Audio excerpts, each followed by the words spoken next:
ఒక్క చుక్క మజ్జిగ కూడా వాడకుండా సంవత్సరం పాటు నిలవండి ఊర మిరపకాయలు ఎలా పెట్టుకోవాలో నేను మీకు ఈ వీడియోలో అయితే చూపిస్తానండి. ఈ వీడియోని అయితే ఎక్కడ స్కిప్ చేయకుండా చూడండి. దీన్ని అయితే మనం వీటికైతే మజ్జిగ అయితే అస్సలు అవసరం అయితే లేదండి. వాము మిరపకాయలు అనమాట. ఇవి వాముతో చేసే ఊర మిరపకాయలు. వీటికి వచ్చేసి నేను మామూలుగా మనం చల్ల మిరపకాయలు తీసుకుంటాం కదా, అటువంటి మిర్చిని అయితే తీసుకున్నాను.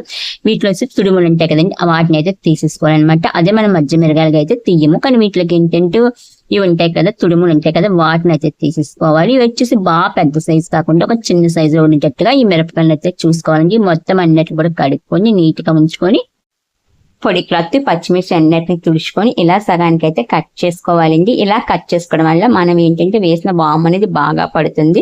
ఇక్కడ వచ్చేసి కేజీ మిర్చికి నేను వచ్చేసి టీ గ్లాస్ ఉంటుంది కదండి, దాంతో అయితే వాముని అయితే తీసుకున్నాను అనమాట. దీన్ని మెత్తని పౌడర్ కింద అయితే చేద్దాం. బాగా మెత్తగా అవసరం లేదు, కొంచెం గరుగ్గా ఉన్న అయితే సరిపోతుందండి. ఇది కొంచెం ఇక్కడైతే నేనైతే పౌడర్ కింద అయితే చేసేసుకున్నాను.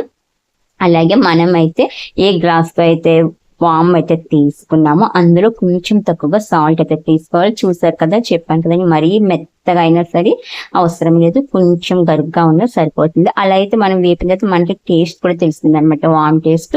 అలాగే చెప్పాను కదా, ఏంటంటే మనం ఎంతైతే వామ్ తీసుకుంటే దానికి కొంచెం తక్కువగా సాల్ట్ అయితే తీసుకోవాలి. మరి సాల్ట్ ఎక్కువైతే మనం అయితే తినలేము కదా, అందుకని చెప్పి కొంచెం తక్కువగానే తీసుకోవాలి. సాల్ట్ అనేది సరిపోకపోతే తర్వాత అయితే వేసుకోవచ్చు. అలాగే నేను ఇక్కడ వచ్చేసి 2 నిమ్మకాయలు అయితే తీసుకున్నానండి. పులిపు అనేది మన ఇష్టం. అలాగే ఇప్పుడు నేను ఇంకొక బద్ద ఉంటే అది కూడా అయితే తీసుకున్నాను అనమాట. ఇది నిమ్మరసం కూడా బాగానే ఉందండి. అంటే ఇప్పుడు నిమ్మకాయ రసం అనేది అంతా ఉండదు, కానీ ఏంటంటే నిమ్మకాయల రసం కూడా బాగుంది. అందుకని చెప్పి నేను 2 నిమ్మకాయలు అలాగే ఒక బద్ద ఉంటే అది తీసుకున్నాను. ఇప్పుడు ఈ నిమ్మరసాన్ని కూడా వీటిలో అయితే పిండేస్తాం. ఇలా పిండేసిన మొత్తం అంతా కూడా వీటిని అయితే కలుపుకోవాలండి. అంటే ఈ సాల్ట్, వాము అలాగే నిమ్మరసం కూడా మిర్చి ఉన్నాయి కదా కట్ చేసిన అన్నిట్లో కూడా కలిసేట్టుగా బాగా కలుపుకోవాలి. మనం ఇలా కలుపుతున్నప్పుడు మనకైతే వాటర్ అయితే వస్తుందంటే సాల్ట్ అంతా కరిగి, అలాగే వీటిని బాగా కలుపుకున్న తర్వాత ఒక గిన్నెలో అయితే తీసుకొని మూత పెట్టి ఒక 12 గంటలు అయితే అలాగే అయితే ఉంచాలండి. అంటే నేను వచ్చేసి ఇప్పుడు ఏంటంటే 10 అలాగే అనమాట టైం, ఉదయం. అప్పుడైతే కలుపుతున్నాను. నెక్స్ట్ డే తీసి వీటినైతే ఎండబెట్టుకోవాలి. చూసారు కదా, ఇది మూత పెట్టుకొని పక్కన అయితే పెట్టేసుకోవాలి. మధ్యలో అప్పుడప్పుడు తీస్తూ ఒకసారి అయితే కలుపుతూ ఉండాలండి. ఇలా కలపడం వల్ల ఏంటంటే కింద ఉన్న మిరగాయలు పైకి, అలా పైన కింద మొత్తం అన్ని కూడా బాగా ఊరుతాయి అనమాట. ఇదిగోండి, ఇది వచ్చేసి 2వ రోజు అనమాట. చూసారు కదా, ఇప్పుడు వీటిని మనం అయితే ఎండలో ఎండబెట్టుకోవాలి. మధ్యలో మిరపకాయలు అయితే వేస్తాం కదా, ఆటలాగే ఇవి కూడా ఏంటంటే అవి ఒక 2-3 రోజులు అయితే మనం మధ్యలో నానబెట్టాలి. ఇవైతే ఒక 12 గంటలు నానితే సరిపోతుంది. అంటే ఈ వాము అలాగే నిమ్మరసం ఉంది కదా, సాల్ట్, వీటితో ఒక 12 గంటలు ఊరితే సరిపోతుంది అనమాట. ఇప్పుడు మధ్యలో వేసిన ఇలా మనం వాముతో చేసిన వీటిని వచ్చి ఊర పెడదాం కాబట్టి వీటిని వచ్చి ఊర మిరపకాయలు అయితే అంటారండి.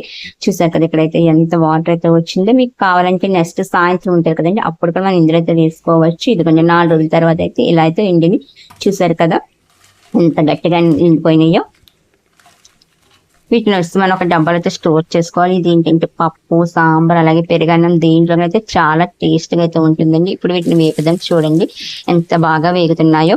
ఇవి వేగుతున్నప్పుడు స్మెల్ కూడా చాలా బాగుంటుందండి, ఎందుకంటే వామ్ వేస్తాం కదా. వామ్ కూడా మన హెల్త్కి అయితే చాలా మంచిది అనమాట. మీరు కూడా ఒకసారి ట్రై చేసి ఎలా వచ్చినాయో ఏంటి అనేది నాకైతే కామెంట్ చేయండి. మీకంటే వీడియోని లైక్ చేయండి, షేర్ చేయండి. అలాగే